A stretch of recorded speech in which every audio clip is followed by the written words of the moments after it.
Wednesday got a lot of alignment out of our working groups and across our organization, so that was really good. So also a quick note, as we start to hit our stride, a lot of working groups are transitioning their meeting schedules to potentially be less frequent and allow for more productivity and more work offline. So workers might be evaluating and changing their schedules as they see fit. So we're also looking at modifying the format of these Sunday calls to be more engaging and discussion-based so that we can hear more from you and get your thoughts on how we're doing and where we should be going. And another note, big news, Jack Dorsey gave Humanity Forward $5 million, and we are going to be helping give it out. So more on that later as well. Working group update, mission and vision. Anyone want to give an update? Tab, I believe this slide's hidden. If you could just actually just do the presentation mode instead of this view. Ah, my bad. Oh man. I think you have to hit Alt or F11 or something like that because it's F11. You've hidden the panel. Oh, top right, the little down arrow. I have, yeah. Present slide. On the right. Oh, I'm so terrible at this. I'm sorry. All right, here we go. Is it showing? Yes. Yeah, it's showing. Yeah, hi. This is Ian Ratner. I drew the short straw for Mission and Vision today. So we had 85 responses to the survey that we sent out on the Mission and Vision choices. We got a lot of feedback from various voices since the survey that we're having to process. So we had planned to put out the final mission statement for an approval vote today. We need a 2-day pause. Kim and I, who are co-leaders of the group, to reflect on the feedback that we got and kind of determine the best course of action moving forward. So we ask for your patience as we try to do the best, take the best course of action for the organization overall. So wish we had the big reveal today, but we can't do it. So hope you'll respect that. And that's it. All right. Thank you, Ian. Who do we got for regional organizing? I can do that one. Go ahead. All right, so we added a state Slack channel for each state, and originally we had sent out questionnaires to one person from each state, and that worked okay, but this temporary channel will make it a little more collaborative and democratic, so multiple people from the state can weigh in on that. So please join your state's temporary Slack channel to help us set up a good framework. Let's see.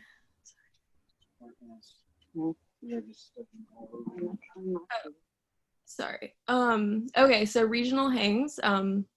3 out of 8 regions have hosted, and 2 regions are voting on a date. So we're about halfway to our milestone of all 8 regions hosting a regional hang. So if you live in the Gulf Coast, Mid-Atlantic, or Midwest, please reach out to the channel with any questions on how to host. And looks like the Northeast is doing their second one this Friday.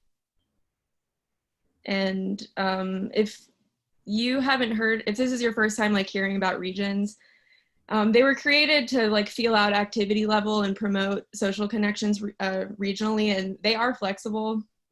An example would be Pennsylvania joined the Northeast hang, and Kentucky and Louisiana could easily join the Southeast hang. Awesome, thank you. All right, trucking on to Grow 10X. Brendan, are you on the call or someone who was at that meeting?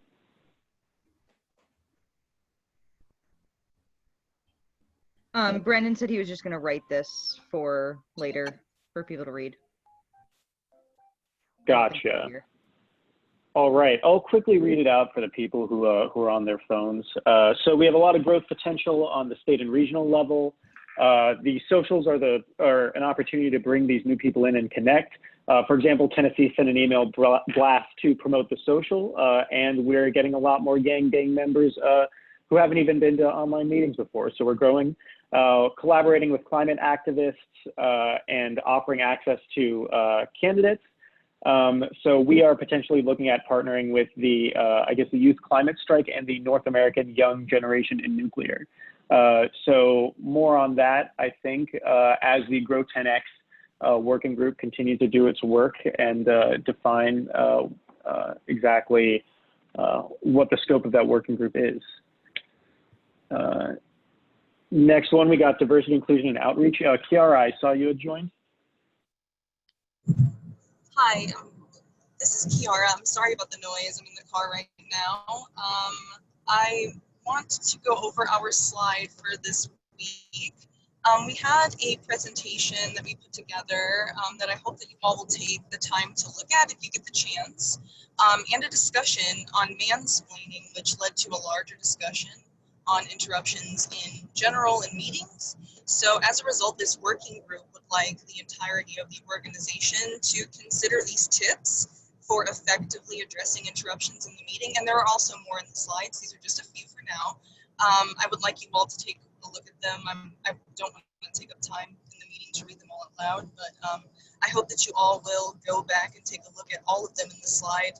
The presentation itself is a PowerPoint, and it's really informative. There's a lot of research put into it. We're also still looking for new participants from every corner of the Yang Gang and the new organization to join our project Connect and Learn. So I hope that you'll consider joining our channel on Slack in order to join the ongoing conversations or to begin a new one. Thank you for that update, Kiara. Yes, definitely hop on over to diversity, inclusion, and outreach. Can someone speak for organization management? Yeah, I got that. First, I just want to say shout out to Kiara. The diversity inclusion meeting was the first one I went to this last week, and that was a banging presentation. Learned a ton. Highly recommend it as well. So for OM, we've had a huge focus of figuring out what our organization actually looks like from a high level. And Massey and Yenny and a bunch of us really, we've been working for months to try and pin down exactly what's going on and where we can sort of shift things so that it's a much more functional foundation for all of us to work from. Currently, we have a working org map. The project I have dubbed without discussing with anyone, the mappening. And we are, Massey, me, and Yenny are all points on this. So if anyone wants to look through that org map, it has sort of what we've listed out as purviews for different work groups. And it's a bit complicated. We've put in hundreds of collective hours on it up to this point. So if you would like to contribute to that, I would recommend probably the easiest way is to reach out to one of us. You're also welcome to comment on that doc or write a doc of your own that you think lists out what your work group is about. I also linked a thread that or a post that I made in Slack about org structures and rules and sort of how I think about it in terms of our overall structure organization. So with that, we've stepped back from the main OM meeting on Wednesday nights, and the org structure meeting now will be to figure out sort of how to run meetings in different formats. It's going to be experimental. The first one we're going to try out is sort of a campfire style where we all just share the time equally. So we pass around like a talking stick or something to that effect and give everyone a chance to weigh in. So we'll be exploring those sorts of ideas in the coming weeks. Very much in line with Kiara's point about making sure people have the time to be spoken, etc. Yeah, totes. Awesome. Good stuff out of organization management. Oh, communications, A1 slide. Colleen, would you like to take this one? Hi. All right. Where am I? I need to, sorry. Okay. All right, thanks. I just had to switch to screen share. Very good. Okay, new activity. So I'm leading comms, so now tag me at comms related things. we have other new activity. We have Facebook posts now coming up, and what we're doing with these posts, we're using them to recruit COVID callers to tell Yang Gang we exist and recruit Yang Gang and people who've never been in Yang Gang. So just remember the broader audience, broader coalition we're building.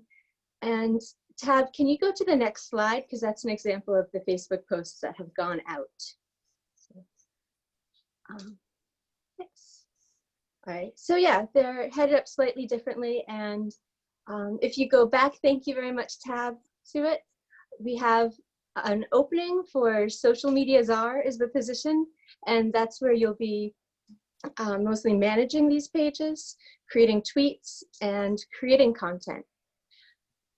I'll also remind you the content creation channel is a public channel, so anyone can contribute posts. We really look forward to that. Yenny made a great guide for content categories.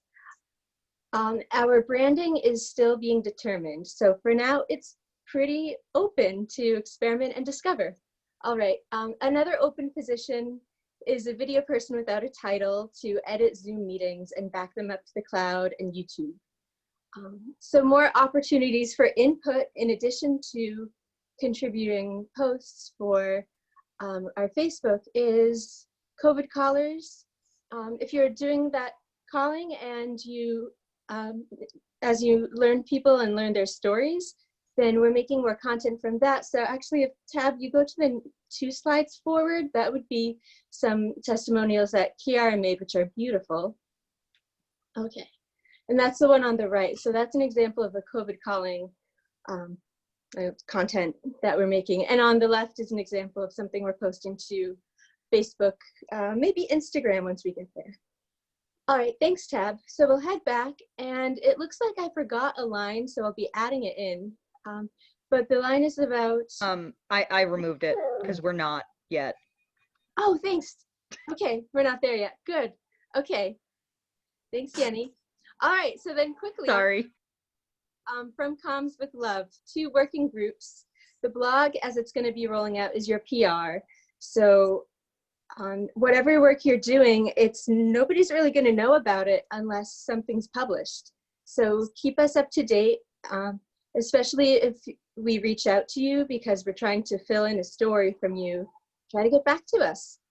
And to everyone in your own communications within your channel, it's always best practice to emoji and comment to threads that you've seen. All right. All right, so thank you. On to next. Thank you, Colleen. Yes, good stuff out of comms as well. All right, so we got proposal process. Some news out of proposal process. We are debuting a new meeting structure. We're alternating proposal evaluation and proposal development meetings with those types of campfire chats that Nick was discussing earlier. So we'll have more shared time for ideation and soft workshopping of proposals and developing them. So those discussion meetings are a little bit more open-ended and facilitate the discussion and development of those ideas, as opposed to a lot of our meetings are kind of, I guess, very process heavy sometimes. So we'll be starting next week, we'll be alternating those. Tomorrow's Memorial Day, so tomorrow's meeting will actually be moved to June the 1st, Monday. And that will be our first peer proposal campfire chat, which Colleen will so graciously be facilitating. So if you've got an idea, come and get some feedback to help develop it and help others develop theirs and hear their ideas. So that's from proposal process. Candidate support. Yenny, do you want to take this one? I don't think Ian's here. Yeah, Ian's here. Ian already talked earlier too. Yeah. Not yet. All right, well. I'll take it. That's all right. A long week. All right, well, Yes. we had a very successful reboot of candidate support. There's some other materials that I posted, I think an announcement and in the candidate support channel. You can get a much more robust view of what we did at that reboot. But we came out with 9 top priorities. There's a bunch of other stuff on the list that we will do as part of candidate support. But these 9 items listed, and 8 of them have owners. We're going to take those forward as the first priorities. These are not in any particular order. We did decide that we are not going to pursue Humanity First movement endorsing candidates directly as a national organization. So that is on the cutting room floor. We're gonna have. We've got 4 folks that have stood up to be work stream leads, which is helpful because we've got a lot of different streams to take care of, and that's going to be really helpful. We also agreed that we're going to follow a build or buy or rent paradigm. Because there's so many aspects of candidate support, we don't believe we can build all of them ourselves with our own internal sort of organic organization. So there will be cases where we look externally for partner organizations who can do some of that work. One example is Distributed Forward, who's been doing a lot of our voter outreach right now. So there may be others depending on the area.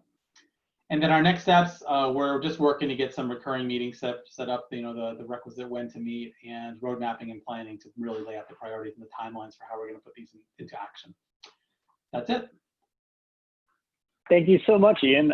Hopefully you forgive me for forgetting that you totally spoke earlier too. And shout out to those workstream leads. Thank you all so much for getting this area of our organization jump started again. Yang Gang goes to Congress. Who wants to take this slide?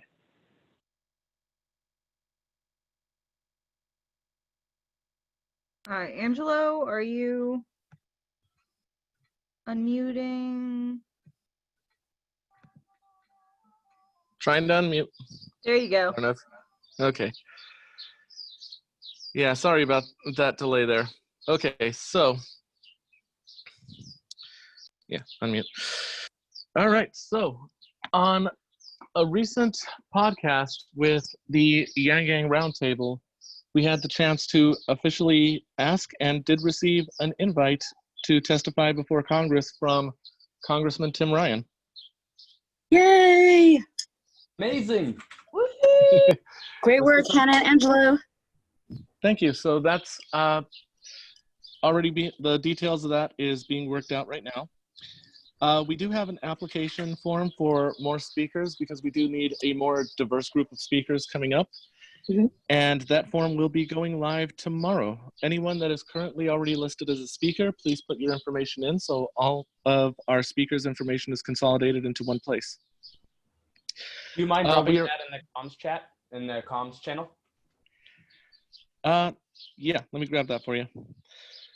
And also, we are asking that all speakers prepare a short practice testimony and put that into a Google Drive that's been set up for it. Once I have everyone's emails and everything, I'll be sure to give everyone access.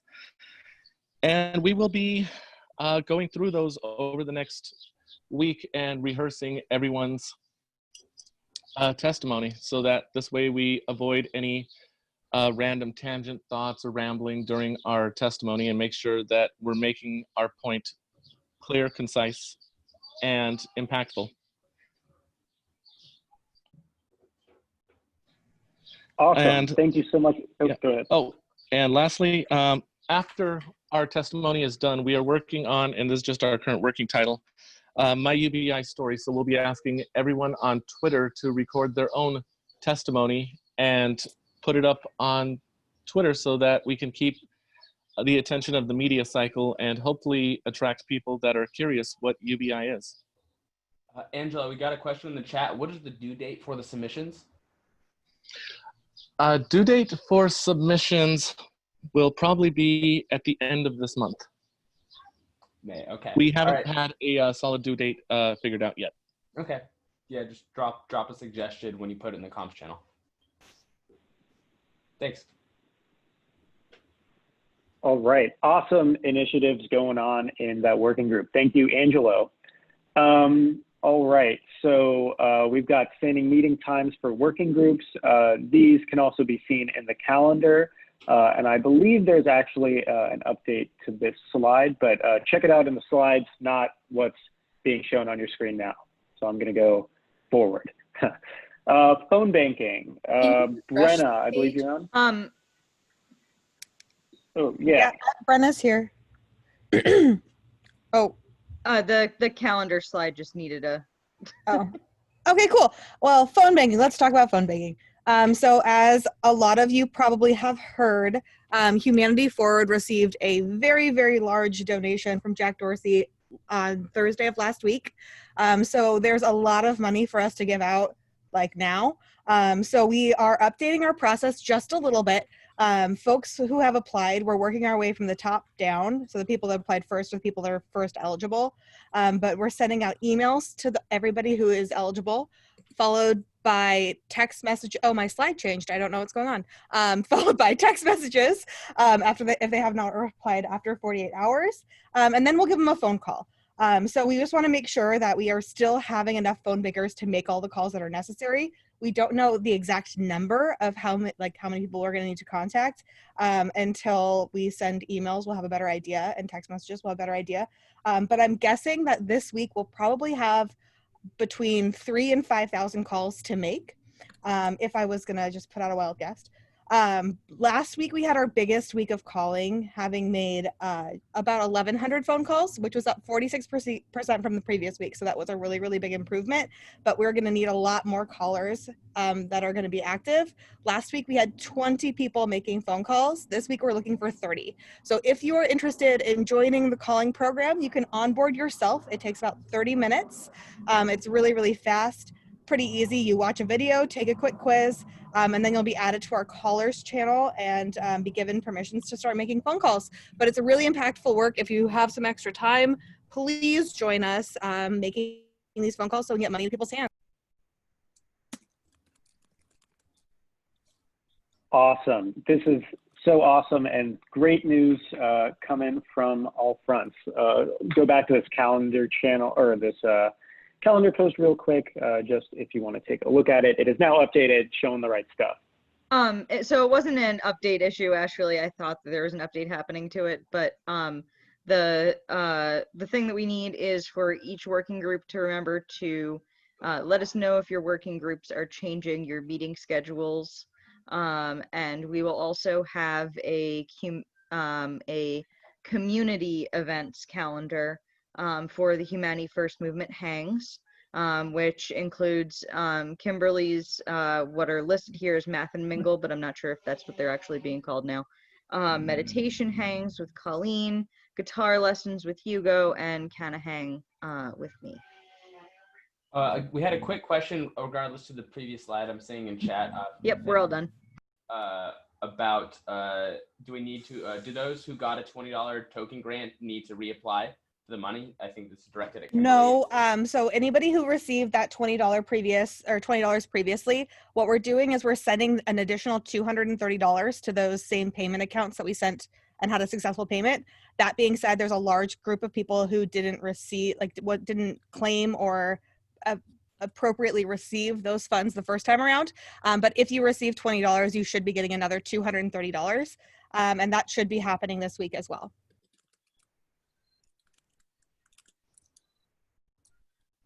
Awesome. Thank you for clarifying that. And thank you, Yenny, for clarifying that point on the earlier slide. All right. Moving on to current volunteer opportunities. I don't know who this slide's supposed to be. Someone, maybe we'll just go through it. Comms, Colleen, you want to take the comms section? I can do it. We haven't updated this slide, the volunteer opportunities, since last week, but we are still very much looking for content Tara, stop. We're very much looking for content creators. We need stuff to get posted on Facebook and Twitter and Reddit. We need people who want to make memes, create quote images, everything, all the way up to writing blogs. And then we are looking for regions to host their own hangs. That was talked about in the regional. And then comms, we're also looking for people to help us with getting things posted. So managing the backlog of posts, making sure that things are scheduled and getting out there as needed. Next slide.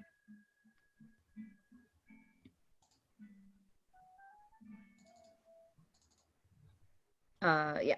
So income movement, coordination with us with the emergency UBI stuff is still being coordinated through bailoutthepeople.com. There are still letters that you can send every day, phone calls you can make every day. Keep the pressure on them and keep pressuring Senate as well, because it might eventually get there. So don't forget to call both the House and the Senate. Distributed forward for all of our candidates that we're supporting, and others that are also working through distributed forward. We need to get people over there calling. The priority is COVID calling for the relief efforts through Humanity Forward. Like that, we super duper need to get money out to people. But if you'd like to do something additional, that's a great place to go. And then Yaku is looking for any youth that are wanting to get involved, but also for candidates who are looking for youth volunteers. And I think good stuff. Thank you. All right, it is time for our candidate spotlight. I believe Mike Broyer has joined us. He's running for Senator of Kentucky, and I will give the floor to him. Mike, it's all you. Hey, hello, everybody. This is a group that I've never met before, and I don't know, have I spoken with anybody in this group before? Because I don't want to bore anybody. Yeah, a few of us. I know you are all very, very busy. Mike, you have spoken to us on the Yang Gang Roundtable. Oh, that was awesome. That was a really, really good time. Okay, so you know who I am. I'm Mike Broyer. There's a lot of people here who don't. So yeah, go ahead and introduce yourself. Okay, I'm Mike Broyer. I'm a retired Marine Lieutenant Colonel, and my wife and I are farmers in Lincoln County, Kentucky. It's about an hour south of Lexington. If you know Kentucky, we're basically in the heart of the bluegrass, and we have an all-natural asparagus farm, and that's what we do. We've tried many things in our farming background, but neither Lynn and I were farmers before we became farmers. We bought a farm in Kentucky, and so you might spot a trend here as I talk about myself and about our family. But Lynn and I are both retired Marine officers. We met in Berkeley, California, of all places. At the time, it was the only place two Marines could meet, fall in love, and get married. So Lynn was recruiting there. I was teaching at Cal. And when we mentioned, you compare your bookshelves. And we were both interested in farming and sustainable agriculture. And so in 2005, Lynn switched to the reserves and I retired. And we bought a 75-acre farm here in Kentucky. And the plan was to mind our own business. And I think you probably know now that that didn't work out so well because we are not minding our own business anymore. But we've done a lot of different things. We've done pastured pork and poultry. We've done grass-fed beef. But our main product is all natural asparagus, which might sound weird, but it grows like crazy in Kentucky. All credit to my wife. She did the research. It grows like crazy here. And no one was growing it and selling it commercially. So we became an all-natural asparagus farm. We're not certified organic because it didn't seem to mean a lot, but we follow organic principles. We use no chemicals, no non-organic pesticides. We use no non-organic fertilizers. And we make a pretty good living here in Kentucky selling asparagus. In fact, just before I got on with you, Lynn got done picking the asparagus as the sun went down, and I went out and put it in the refrigerator because it is going to the farmer's market this week. I dropped off a ton this morning. And so that's what we do. Farming's expensive. You need to have cash flow coming in off the farm. So we've done other things. My wife worked in public health. She was the public health preparedness planner for our county. And way back in 2009, she was working on plans for H1N1 and SARS. And despite what you may hear coming out of the White House, pandemics are not a surprise. And how you deal with pandemics are not a surprise.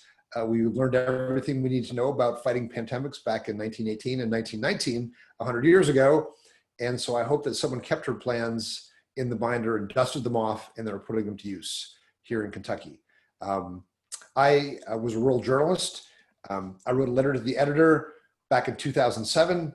He was impressed with my use of the semicolon and called me up at low bar, but he called me up and said, hey, how would you like to be a reporter? I got hired as a reporter, and 2 years later, the editor was fired spectacularly and arrested at the same time, which is another story I'll be happy to tell you some other time.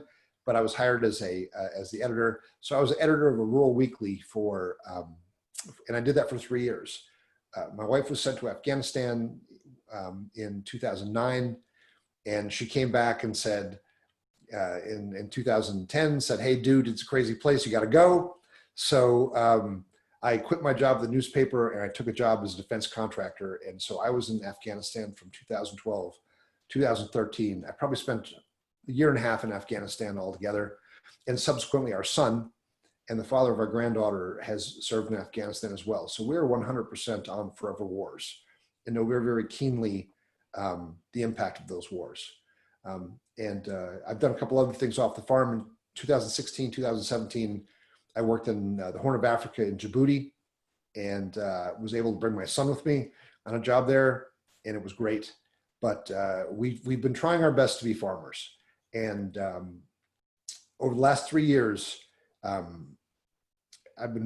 we've all been witnesses to the slide our government seems to be taking towards authoritarianism. And as someone who takes their oath to defend the Constitution very, very seriously, my wife and I sat down a year ago, almost exactly a year ago, and started talking about what we're going to do with our lives.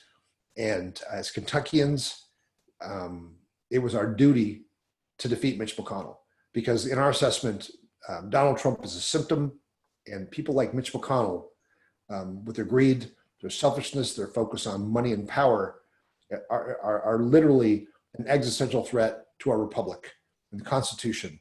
And I have a granddaughter who is 7 months old, and I don't want her to live in Mitch McConnell's world, where the federal courts are packed with judges who are hostile to women, hostile to labor, hostile to people of color, hostile to people who are LGBTQ, and hostile immigrants. That is not my America. That's not the America that I fought for. And that was enough to get me off my little slice of the bluegrass here, the beautiful pastoral life we have, and join this fight to beat Mitch McConnell. I'm coming off the best week I've had since last July. Many of you might know this, but Andrew Yang endorsed me this week, and due to the expertise and brilliance of the Yang Gang, who are on my team, it was immediately followed by an article in Rolling Stone. And for a gentleman of my age, to have a feature in Rolling Stone is absolutely something that is beyond imagination. But I will buy 5 copies for my mother, as we are supposed to promise. And it has been a fantastic week. Fundraising has gone through the roof. We've doubled the number of volunteers we have working, and they're doing incredible work. Let me just share this with you. My volunteer coordinator is 15 years old. He's a 15-year-old. Now, of course, he's particularly brilliant. He had his own public access television politics show when he was 11. So, okay, we're talking about a savant here. But these young Yang Gang people are mind-bogglingly smart. They're proficient.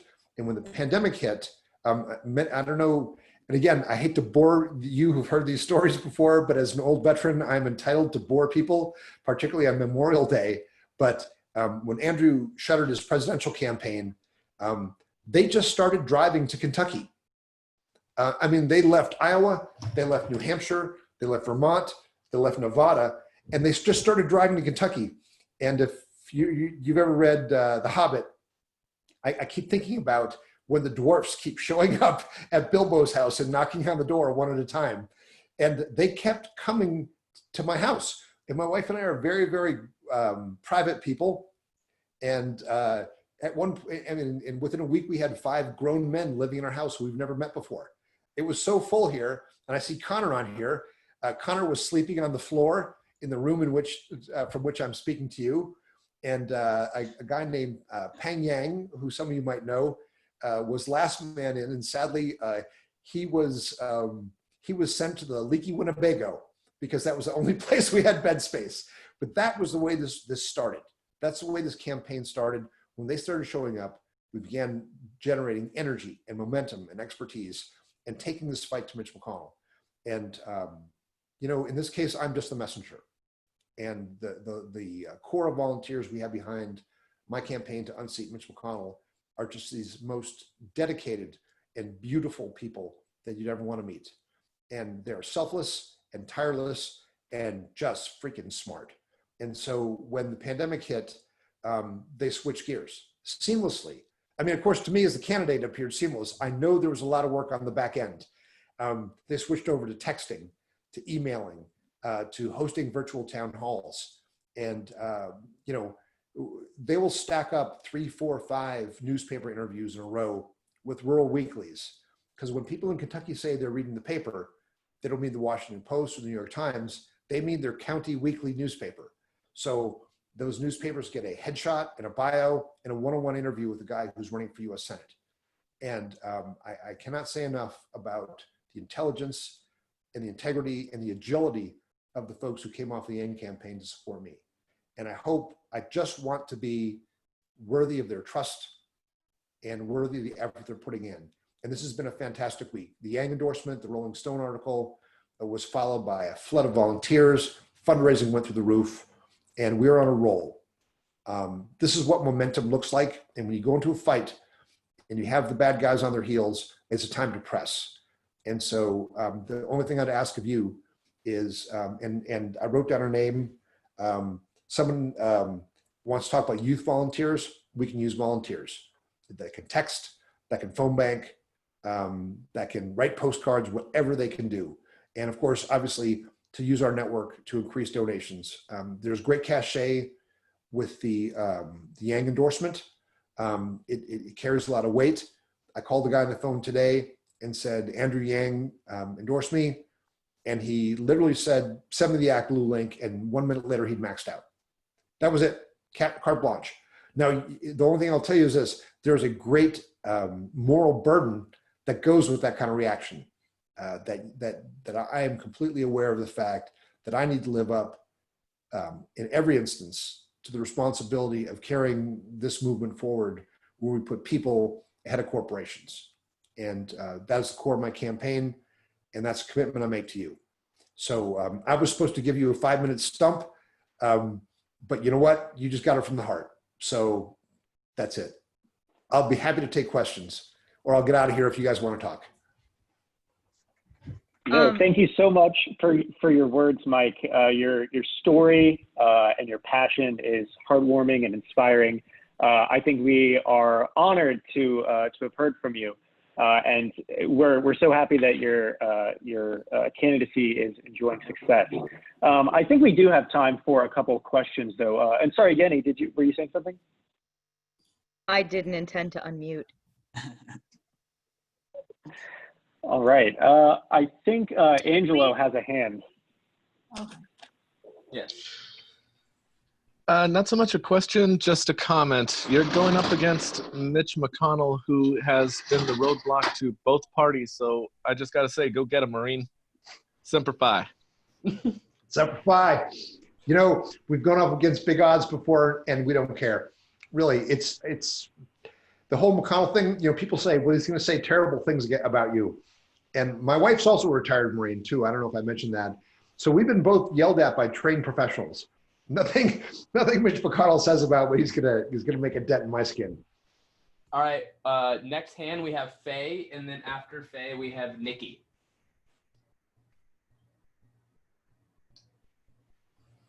Faye, you want to go with the question? Also, for future, if anyone has a question, they want to, Mike and the participants, hit the little participants thing. It should be a window with a hand you can throw up. Hi, I didn't hear Mike mention that he's got Scott Santens on his side right there. Oh, and, yes. I thought that was well known, but one of the many one of the many fortunate occurrences that happens when you are doing things the right way. You get to meet great people. And thanks, Faye. And I apologize for not mentioning Scott. I actually got to talk with him earlier today. When you're working you probably know this, but Marines are simple people. And when you're working your way through a complex issue like universal basic income, having a dude like Scott Santens have the patience to sit down and walk you through the nuts and bolts and then help you prepare a detailed plan for not just paying for, but implementing a universal basic income is a huge boost. So I will apologize to Scott. I know he's not here if I failed to mention him, but yeah, thank you, Faye, for reminding me. Next we have Nikki, and then we're gonna have Lehman, Colleen, and then Rachel.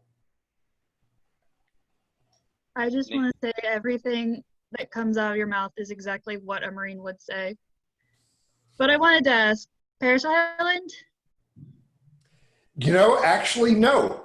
My wife is a graduate of Paris Island. For those of you who don't know, the truth teller is Paris Island or San Diego. Marines who are trained in San Diego are called Hollywood Marines. And thus, even though San Diego, not anywhere close to Hollywood, but thus looked down upon by the rest of the Marine Corps. And so also for those of you who don't know, all women in the Marine Corps go through recruit training at Paris Island. So I'm guessing, Nikki, that you are a graduate of that fine institute. No, just a family member. Okay. All right. Yeah, interestingly, I did a fundraiser yesterday with some, for no reason at all, with people from Beaufort, South Carolina. And there's a Naval Air Station, a Marine Corps Air Station in Beaufort. If you've not seen the movie The Great Santini, I would recommend it. It is what a warrior without a war looks like. And it's kind of a sad family story, but also it's a kind of redeeming story. But anyways, it takes place in Beaufort, South Carolina. But there was a woman on there who was a retired colonel. And she'd retired from Beaufort, Marine colonel. And her husband was a general who was in charge of the Marine Corps recruit depot at Paris Island. So very, very interesting happenstance. But again, that's what happens when you have a campaign with so many cool and interesting people in it. So Faye, or Nikki, I'm sorry, I hope I answered your question. Awesome. Next we have Lehman and then Colleen. Hey, hey guys. So Mike, when I came across you earlier this year, I was really thrilled to see a candidate talking about preserving or even just distinctly representing Appalachia. So thank you for that. I'm from Georgia, but I've spent a lot of time up there in the foothills. So my question is, I also believe that we should stop using coal for energy as soon as possible and get off all fossil fuels. But renewables like solar and wind combined only account for 10% of our grid nationally. And nuclear is the third largest source of energy after fossil fuels, and it's zero emission. But plants are closing more than they're opening. So how do you see nuclear fitting into our energy future? Lehman, thanks for the question. You know, if there was a place to safely store and dispose of the waste from nuclear power plants, it is too great a risk. And I think all we have to do is look at Fukushima. When people say, well, you know, this event will only happen once every 100 years.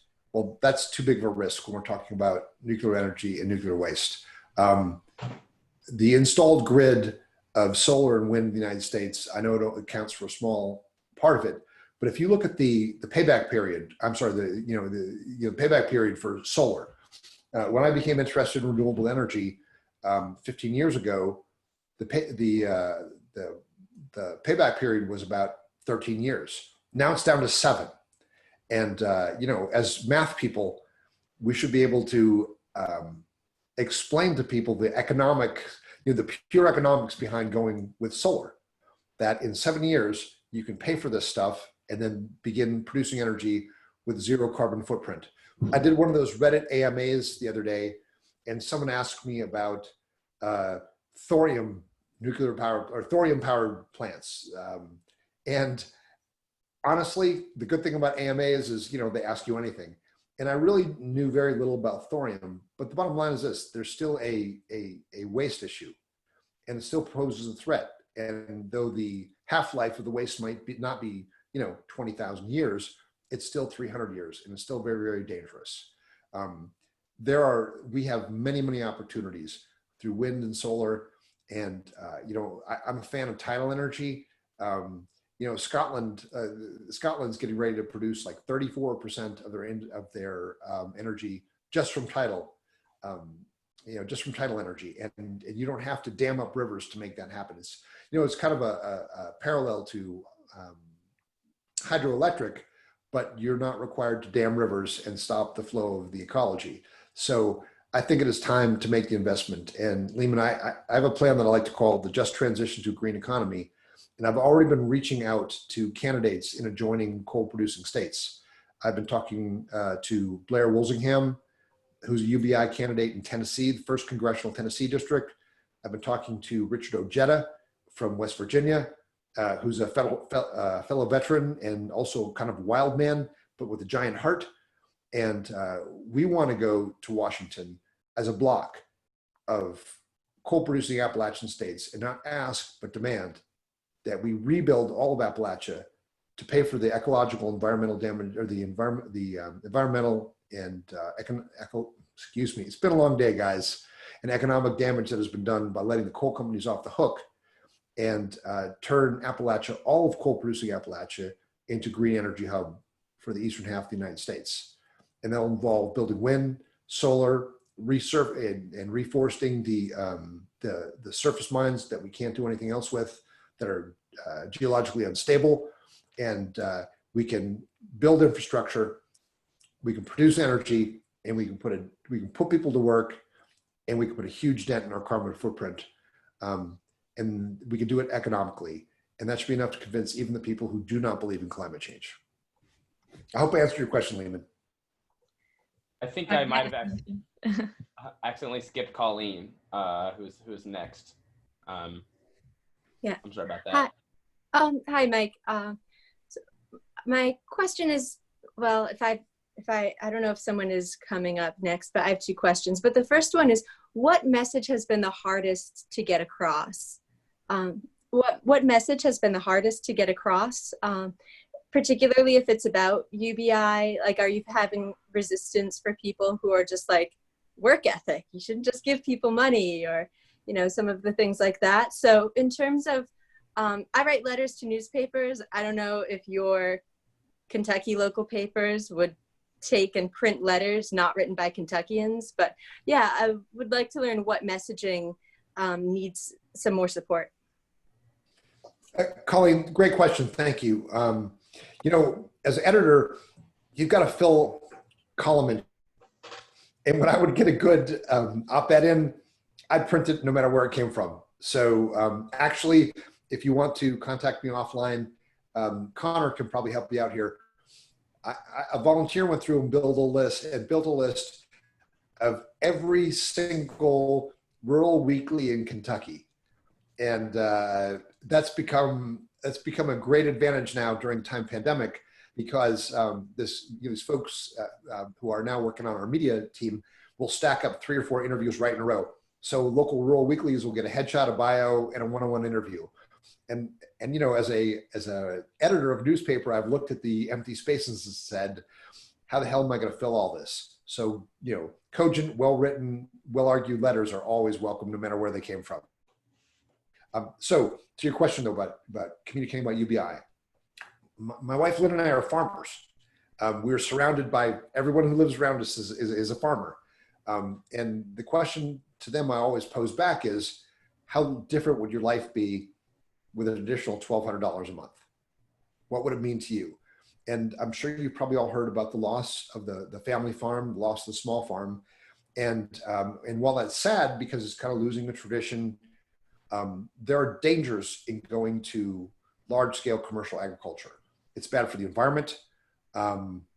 It leads to monoculture, and it threatens our food chain, as we're seeing now during the time pandemic, when everything is focused on giant kind of stovepipe production lines. All it takes is one glitch in the system, and people aren't getting their pork chops or their bacon. And then that's what really makes the White House worry. So when I talk to my fellow farmers and say, how different would your life be?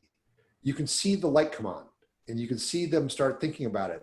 That most of my fellow farmers farm in the lights of their pickup trucks or their tractors, because they have to farm at night, because they have to work off the farm to afford to do the thing they love that feeds their community. And so with that additional padding of UBI, it would allow them to do what they want to do. If you combine that with a true single-payer healthcare system where they're freed from concern about keeping a job, because that's what their healthcare is tied to. You give me UBI, and all of a sudden their dreams of their small farm, they can farm the way they want to.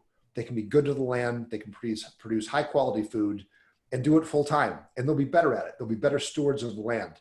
You know, I have a good friend of ours, my wife and I, who's a widow, and she's a dairy farmer, and she milked 7 days a week, 365 days a year, twice a day, until she was eligible for Medicare. And that is why she kept doing it. She loved being a dairy farmer, but being a single old lady, having to go out and milk twice a day, every single day a year, she just hung in there because it was all about healthcare. So give them the hope. Let them have the passion. You love to do this. This is what you want to do. And that's how I communicate the message of UBI. And there honestly are some people who say it's a handout, but, and this might be a cheat, but I say, did you cash your stimulus check? And they always say yes. So kind of end a conversation. There's a lot of different ways to go about it, but it's simply approaching them and saying, wouldn't you love to do the thing wouldn't you want to do the thing you love to do? And how would $1,200 a month help you get to that? So I hope I answered your question, Colleen. Awesome. All right. Next we have Chelsea. Hello. Hi, Mike. Hi, Chelsea. Hi. I wanted to ask about, so I read the Rolling Stone article, and I don't know if most people know, but one of the things that stands out to me about this race is that we have 2 UBI candidates that are running for this seat. And there was a part in the article that talked about the potential issue of us splitting the progressive vote for people who obviously prioritize, like, I mean, we want UBI and we want to unseat Mitch McConnell, and one concern is that we would be thinking strategically about this, that we would be handing it over either just to Mitch back or to McGrath. What do we do about having 2 different UBI candidates that are both getting the progressive vote in different sections? And do you think that it's a good idea to try to work together to somehow join forces, if that's possible? Great question, Chelsea. And I'm not saying that because what I'm supposed to say, but it's a good question. And I get it all the time from reporters. And there's another candidate named Charles Booker, and they'll say, well, your platform looks a lot like Charles Booker. And I have to correct them. I declared my candidacy back in July before the other guy did. And as soon as I declared my candidacy, I put my whole platform on the internet for everyone to see and take shots at and criticize and whatever. But I reject the argument that many reporters make that I'm running against this one particular candidate. And I like to structure it in saying, well, he's running against me. The difference between the 2 of us, Chelsea, is twofold. One, the other guy's a young guy. He's a Kentucky State House representative or former representative, and as my campaign manager calls it, he has his platform is the Progressive Olympics. It is basically a punch list of things he's for. Progressive, he's for it. As Faye pointed out earlier, I've worked with Scott Santon. Scott Santon is my senior advisor on universal basic income. We have a complete plan to implement and pay for universal basic income. We have a complete plan for a just transition to a green economy in Eastern Kentucky. It's not just a list of things I'm for, you know, not to go all Elizabeth Warren on you, but we have a plan for everything. And so while it's lovely to say you're for things, it's better to have a plan. And beyond that, you know, I've been out of Kentucky before. I've been to war. I've seen the ravages of drought, literally seen the ravages of drought, famine, and civil war up front, where I've seen children stab each other over a scrap of food. And that changes you, and it forms your worldview, and it informs you. And I've worked at the highest levels, you know, in the Republic of Korea. I was the Marine Corps' lead war planner. Every single day I work with allies for the United Nations, NATO, and our friends in the Republic in dealing with a deranged maniac armed with biological, chemical, nuclear weapons in North Korea, and how we stop him from threatening the world. So my experience extends far beyond Kentucky, which is something you'd hope to have in a senator who's willing to take some gravitas and some seriousness, whether it's national security or whether it's agriculture. And in Kentucky, being a veteran, being a farmer, and being a teacher, and I have to tell you, in the wintertime, I substitute teach in Lincoln County Public Schools. Yeah, I taught at Berkeley, that's cool, but I also substitute teach primary to elementary school, middle school, and high school here in Kentucky. I can compete in Kentucky, all across Kentucky, and he cannot. And that's why I'm the candidate to back. Thanks for your answer. Regarding you starting your campaign back in July, was UBI originally a part of that plan? It was not, and I'd be happy to tell you how I got to it if you want to know. Yeah, I would love that. All right, so, unfortunately, so we've got a couple of other people in line to ask questions. Yeah, sorry about that. Let me just finish up with that real quick. My son was an Andrew Yang supporter, and my son is an incredibly big-hearted kid. He's a grown man.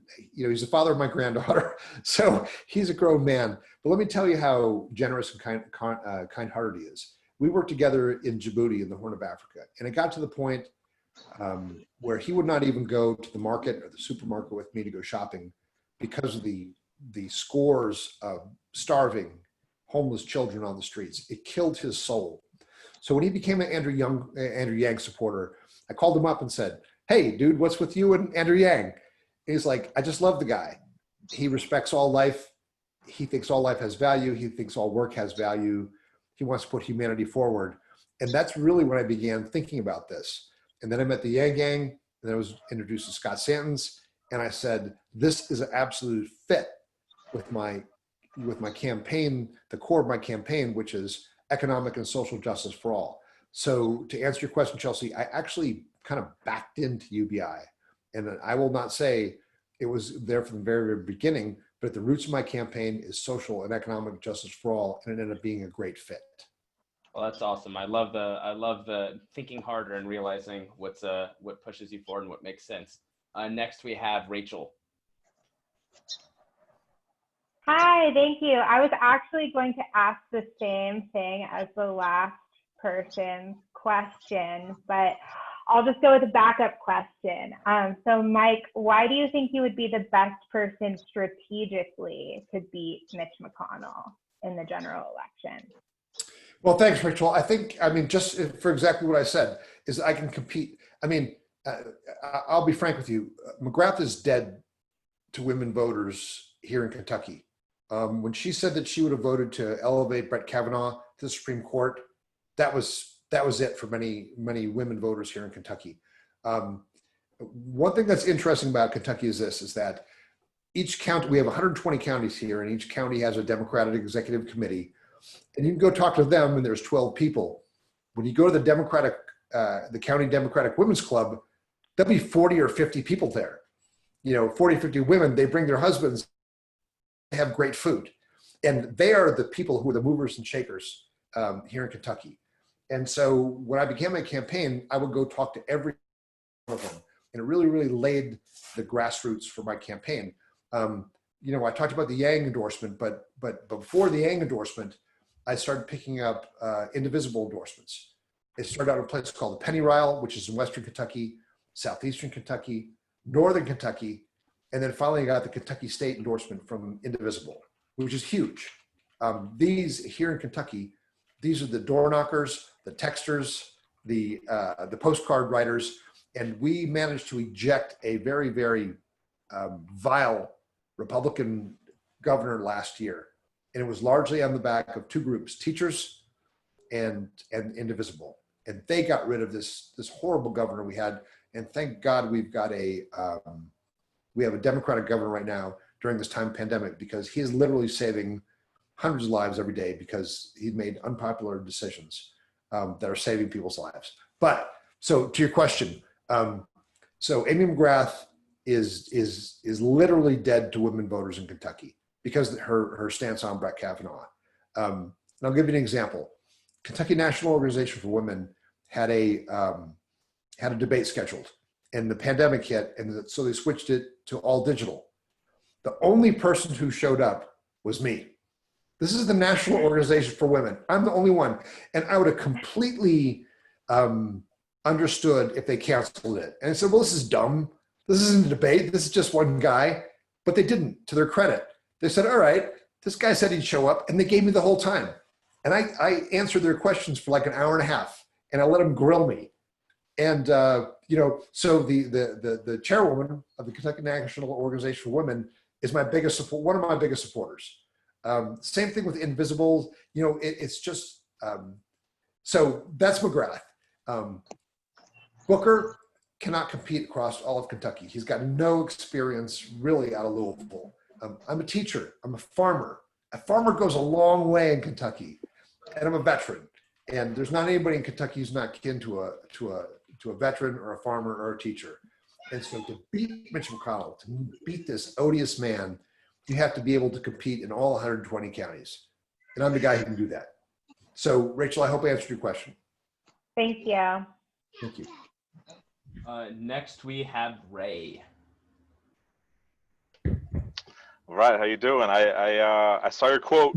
Your life gives you value, not your labor. So I know that sounds like so much Scott Santens, but I love your whole team. Liam, Rebecca, they got my attention right away when they came on with you, and I've been looking at that race pretty closely. Even though I'm not in your state, I'm in Nevada, but I think you are the best candidate. I don't think it's even really close, in my opinion. I look forward to helping you beat Mitch. I donated to you this week when you got the Yang endorsement. Right on. Thank you. I'm going to be helping. I'm scheduled to help volunteer with you tomorrow with your campaign. So my question is just about UBI in general, because UBI is huge for me. But I feel like they say in the 70s it didn't pass because they said the bill was too low. There was a little infighting. And now I'm hearing UBIs for 2,000, 4,000.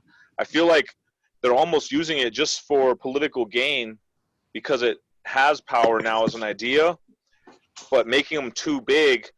And so in general, maybe with this, but in general, how would you be able to make deals and reach across the aisle once you get into Congress? Okay. All right, Ray. I think your question is so once I get into Congress, how do I make things happen? Is that it? Yeah, basically. And okay. I really would be, don't downvote even a low UBI, like 500 or 600. Like, I would hate to see that happen and just stall it out.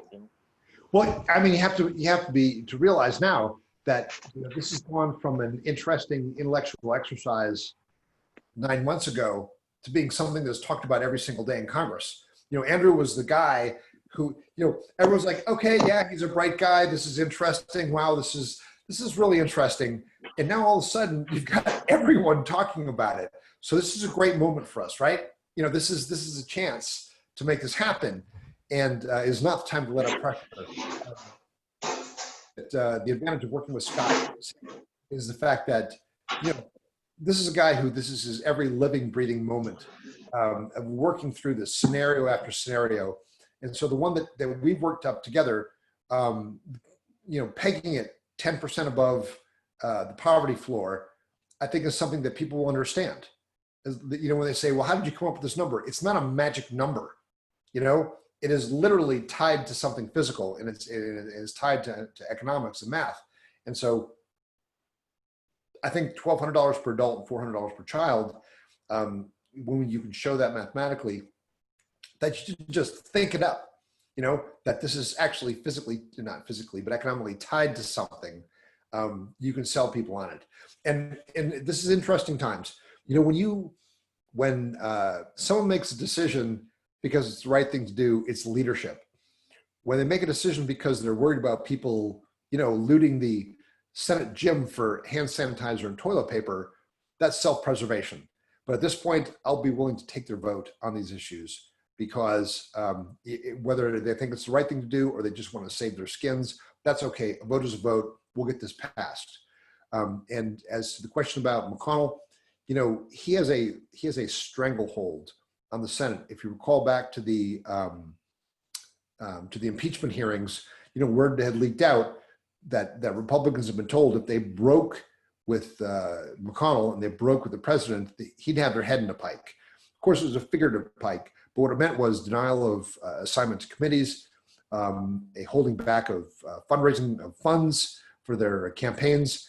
And so he has a stranglehold, and it's a reign of terror on Republicans in the Senate. I think killing Mitch McConnell and getting rid of this odious person will free up people in the Senate. And I honestly believe that there are good people on the other side of the aisle who would love nothing more than to go back to their state or their district and say, look what I've done for America and for my state.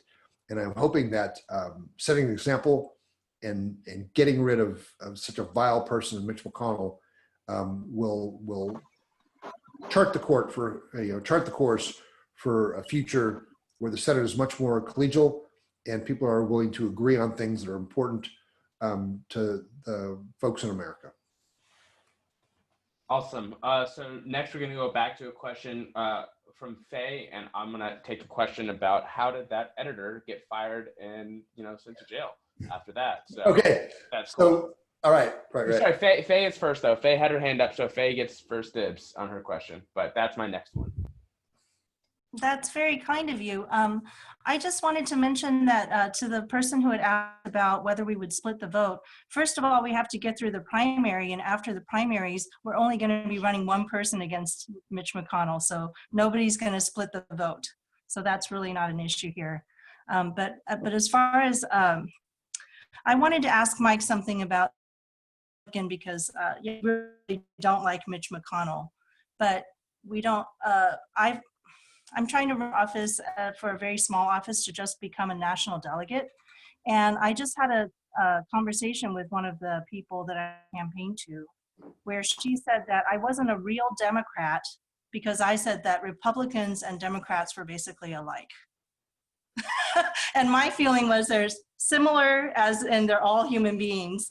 And so do you ever get that where, you know, like you're not allowed to talk to Republicans? No, I mean, that kind of absolutist mentality is not constructive at all. You're not a real fill in the blank. I mean, Joe Biden just stepped in that trap this weekend, right? And I mean, who the hell writes these rules? You know, and I say this all the time, one of the cool things about being a candidate, fill in the blank. So one of the cool things about being a candidate is that you get to talk to people that you probably never would have talked to in your whole life, right? And so I've become pals with this guy named Howie Klein, who's a friend of Marianne Williamson, who also has endorsed my campaign. But Howie Klein is a rock and roll legend. I mean, Howie Klein signed the Ramones to their first record contract. And so I had him on my evening podcast, and though he wanted to talk about politics, all I wanted to talk about was music. And he was, you know, we were talking about gatekeepers, and they're gatekeepers for purity. And what came up was the story of, I don't know if y'all know the Talking Heads, but Tina Weymouth plays bass for the Talking Heads, one of the original members of this legendary rock and roll band. And she couldn't get into a punk club in Los Angeles called the Whiskey A Go-Go because some self-appointed punk police had decided that she was not She did not appear punk rock cool enough. She had no idea who this lady was. She had no idea she was a member of the Talking Heads. She had no idea that she was a part of the seminal punk rock band. And they just kept her away from the doors because they had appointed themselves as the police. And if we need to beat down anybody, it is the self-appointed morality police who say you are not blank, fill in the blank enough. It is the reason we have Donald Trump right now. You know, that we have these purity tests. And what I love about the Yang Gang is that they're pragmatic and they're smart, and they look at the reality of things. And was Hillary Clinton the best candidate? No, that we could have produced on the Democratic side, but she could have whipped Donald Trump if we all put our best effort behind her. So I'm absolutely against these kind of purity tests. And while I love the enthusiasm and the motivation of the Yang Gang coming to support me, I also love the fact that they're pragmatic and that they understand that we have sometimes got to vote for the greater good. So, gosh, I gotta tell you, Faye, I have no idea where the hell I was going with this one. It was a long day. We ended up talking about punk rock, the Talking Heads, and Hillary Clinton. But the point of the point is that if someone tells you that you are not X enough for something, I'm not. I've become a man of peace in my later years, but I'd be tempted to sock them right in the nose because that person is stopping progress. That person is stopping discourse. They're literally stopping the conversation. You are not X enough to participate in our dialogue. So all I can say is just press on and don't listen to the haters. Don't listen to the detractors. So I hope I answered your question. All right. Awesome. Now the story of the editor. Okay. Hey, I have to tell you this. I looked at my notes. I was supposed to take 2 questions and then bolt. And I know, that you all have better things to do tonight. But one of the bad things about me is that I will stay and answer questions until people turn the lights out. I have done that before. I've been in places where literally in venues, people were flickering lights saying, okay, the fire inspectors say you have to go. But okay, so my editor getting fired. I'll try to condense it as close as I can. There was a murder in the late 1990s. And murder podcast? What's that? This is now a murder podcast. I'm intrigued. Okay, yeah, maybe we could do a whole serial thing here. But there was a murder in our county. 2 young men, a 19-year-old, 20-year-old, 21-year-old, were gunned down in a trailer here in Lincoln County. And interestingly, 2 underage girls were witnesses. I'd never questioned, and or their question was never their testimony was never put on the record.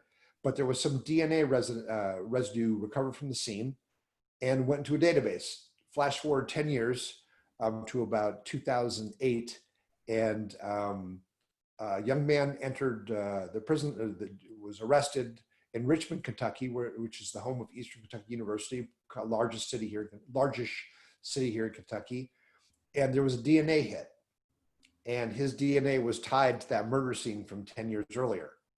And when he was brought in for questioning, he immediately spilled the beans. He was there at the murder that night. It was basically a drug deal gone wrong.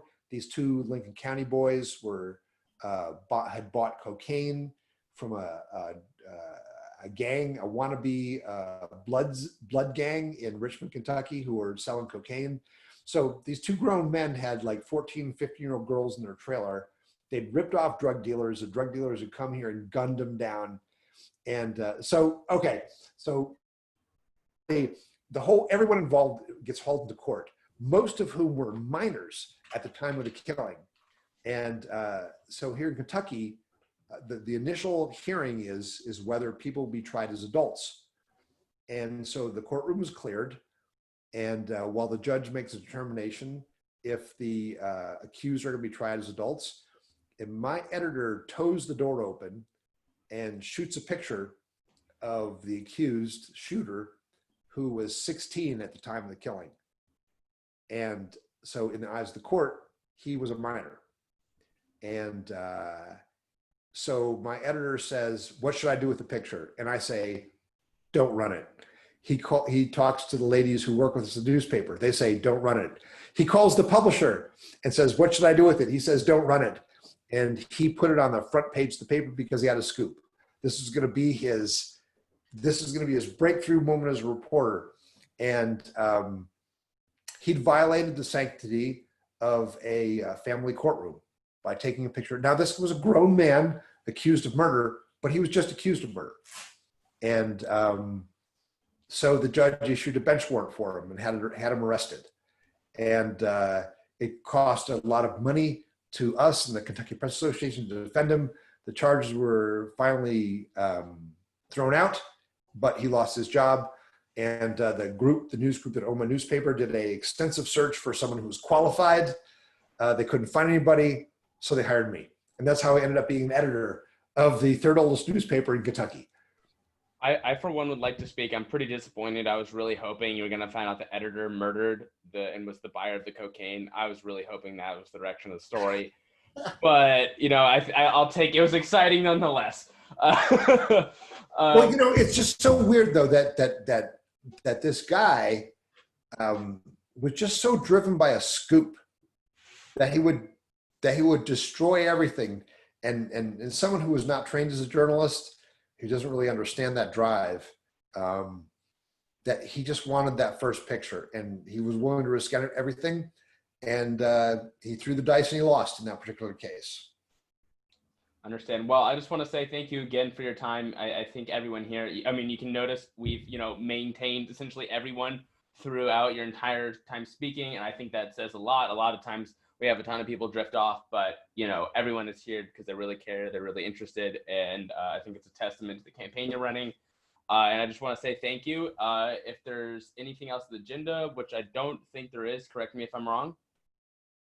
No, we're all good. Yeah, Mike, I think we are all so honored for your presence.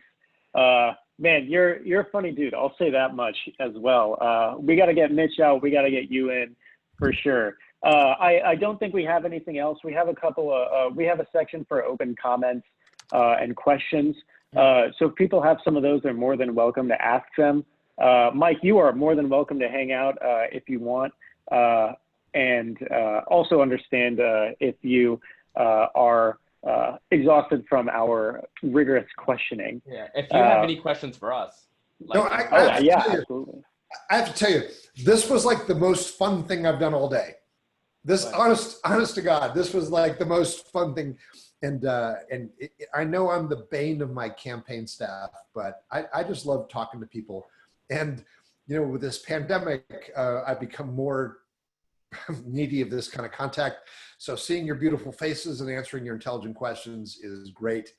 And, but, you know, I'm going to leave and you guys can make fun of me or talk about me or whatever you want to do. But I really appreciate your questions and I hope I was able to answer them, and I look forward to your support.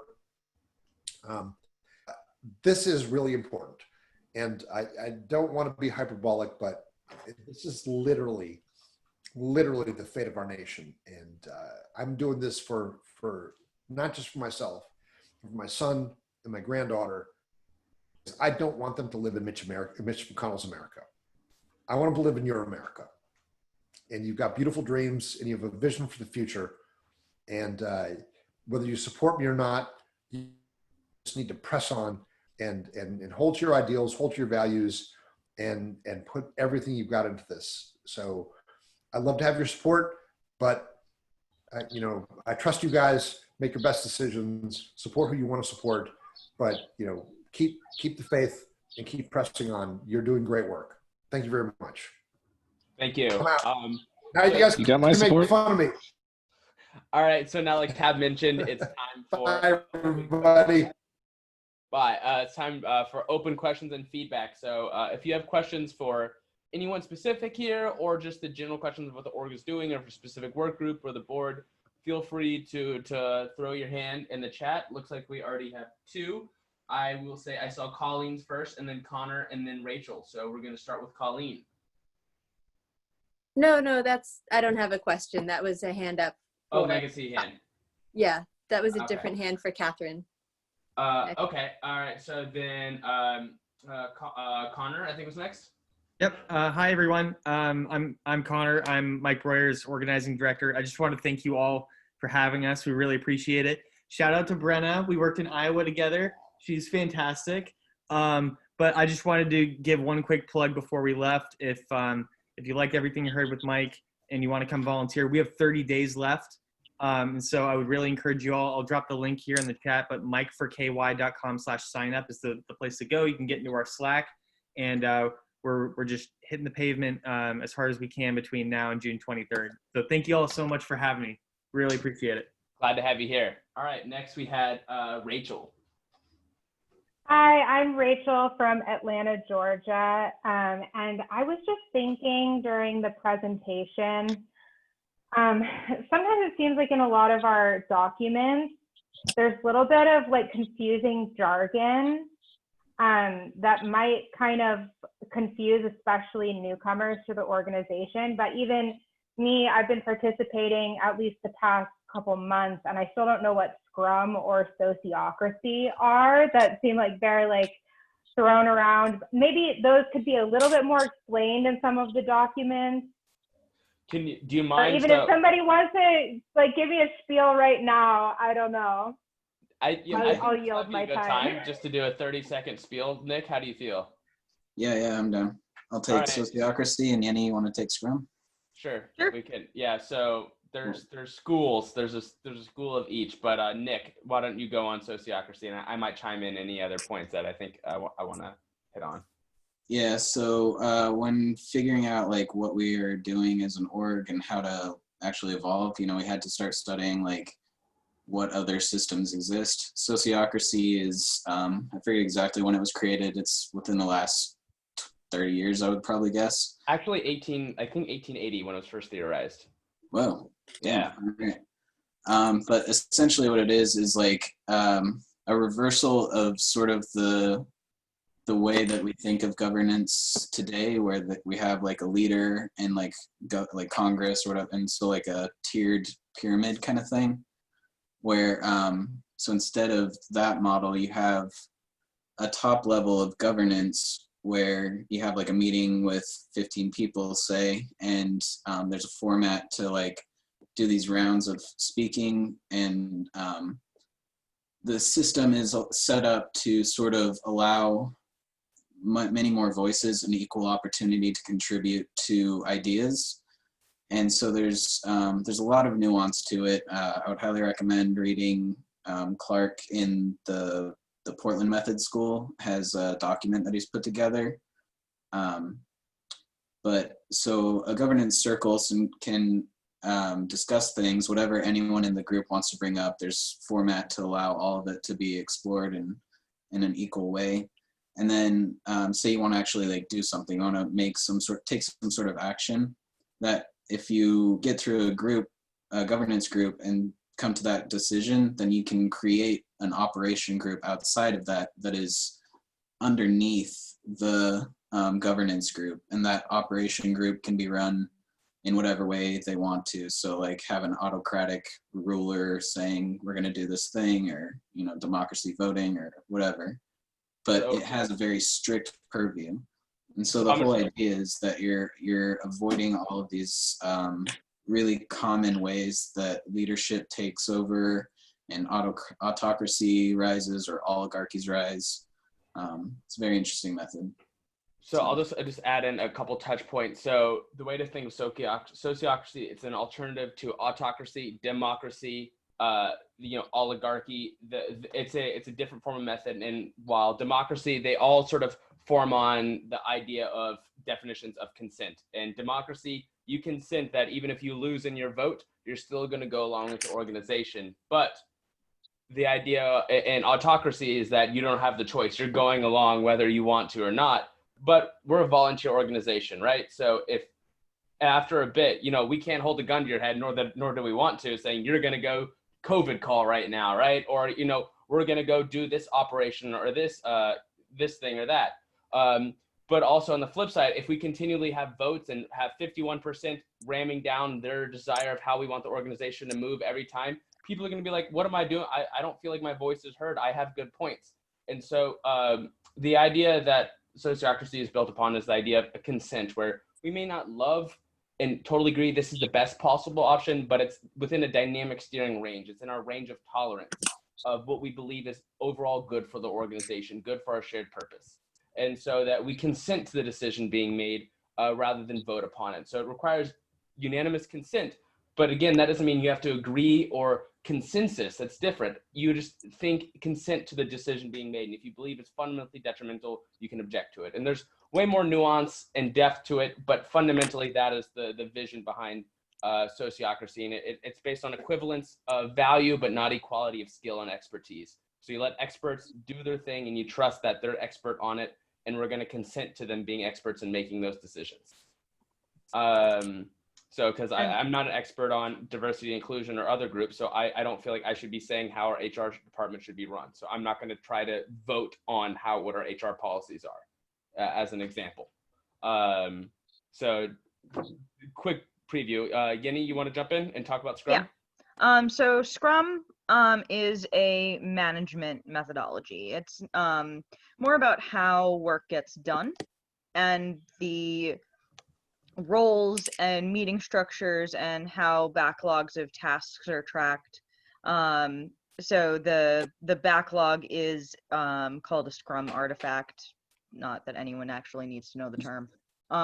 It is a list of projects and tasks that as you go up and closer to the top, things get more granular. So like a big thing at the bottom would be like get Yang elected, and then like smaller granular things would be like host a hang, would be like all the way at the other end of the scale of the size of a task. And the product owner is the one who keeps track of that list, make sure that it's prioritized according to what needs to happen next for the organization. And then the Scrum Master is a role that helps make sure that everything runs smoothly. And both of those roles are part of the development team. This comes from the tech world, so a lot of these words are kind of more tech oriented. But it is it's the group of people who are doing the work on the task. And they are the ones who select off of that backlog saying, hey, we're going to work on this. They also are the ones who make sure that the task has all of the appropriate information for it. Like we know what the definition of done is for it, which is one of the biggest things that I hope really comes out of Scrum into our organization, is the definition of done. You have a task that's supposed to be completed, but what does completed look like? Is completed having a first draft, or is completed we're going to look at it and never touch it again? So it's like making sure that you have those steps along the way, saying like we have our for let's say how the pick a name went, we got a list of names, and the definition of done for that was having a submission where we had the list of names come in, but that's not necessarily us picking the name. So like the next step was going through them and figuring out what like all of the sequential steps following it would be. And it is it's a fairly flat structure that the power comes from the bottom, from the working groups, from the people who are doing the work. They are the ones who self-select what's getting done. So it's an empowerment of the work being done and a set of meetings that help structure it so that the work's not getting done in meetings, because work really shouldn't be getting done in meetings.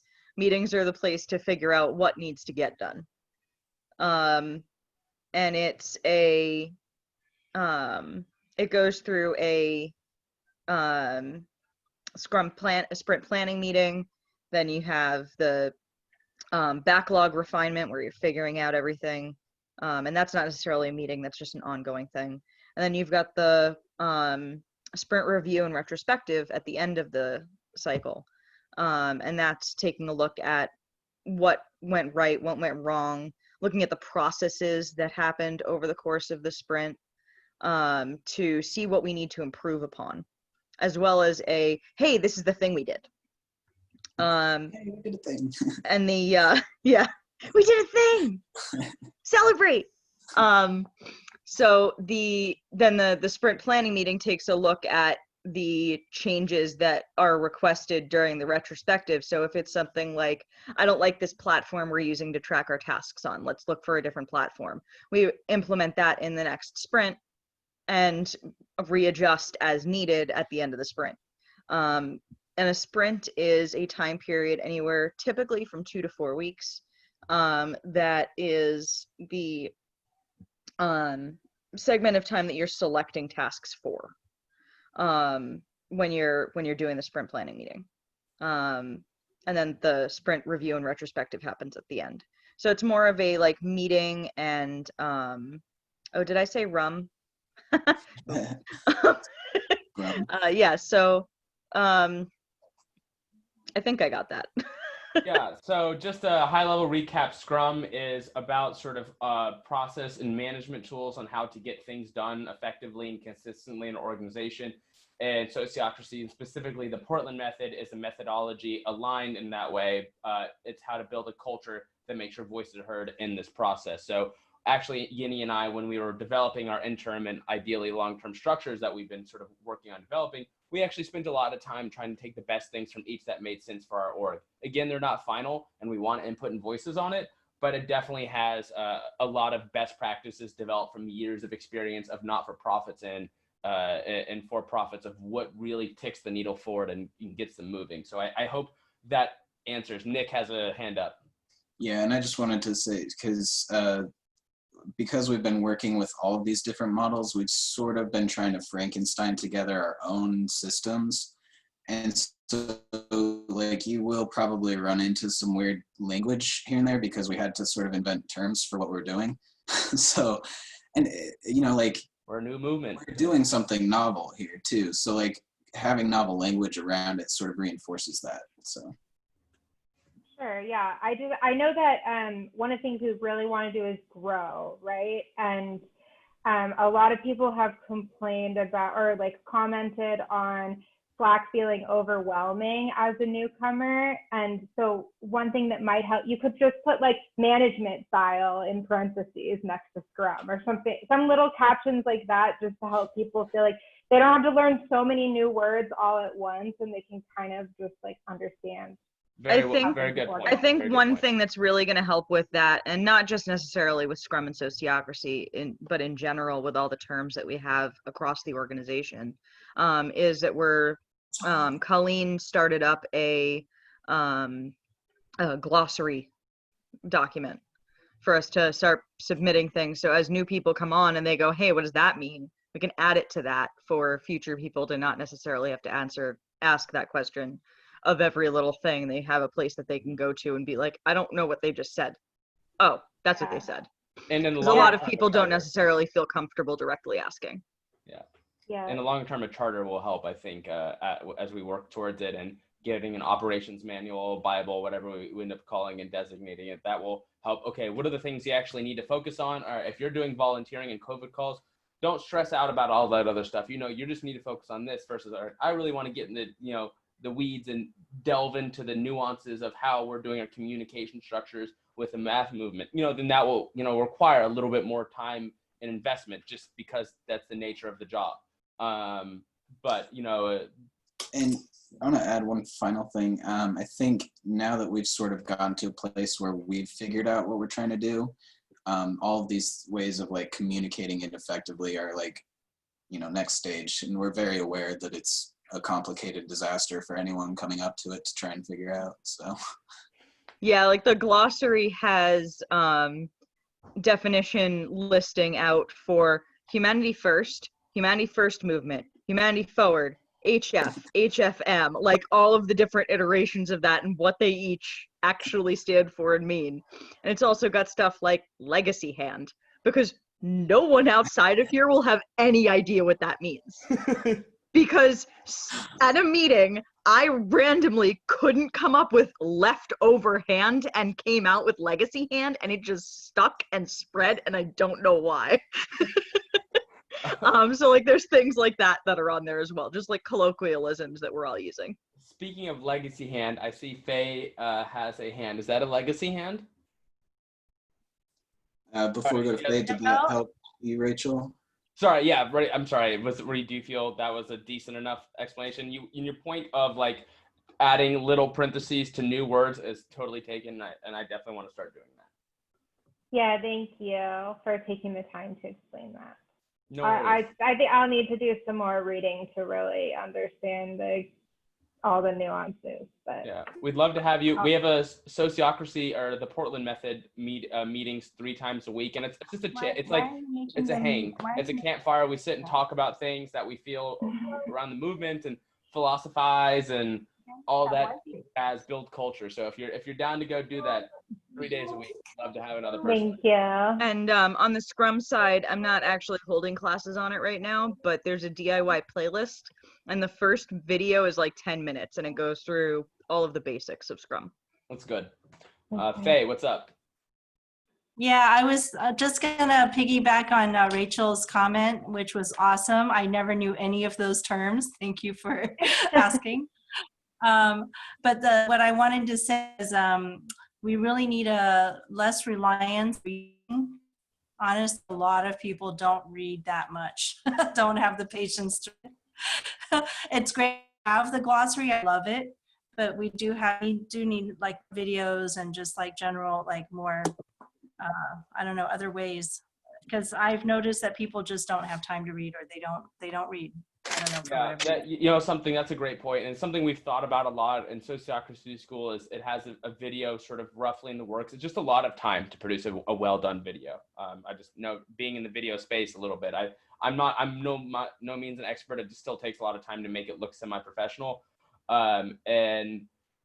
So just thoughts, and there's different levels of the organization of people they want to get involved with, and I've mentioned this sort of previously, a touch on this, but we want to build an organization for people to sort of focus on a single task and like, all right, I have 3 hours a week in which I can dedicate to this. I really care about it, but I have to do other stuff, and we totally get that. We can't expect everyone putting 20, 30, 40 hours a week like some of us are, and so we understand that certain things you can focus on the things you want.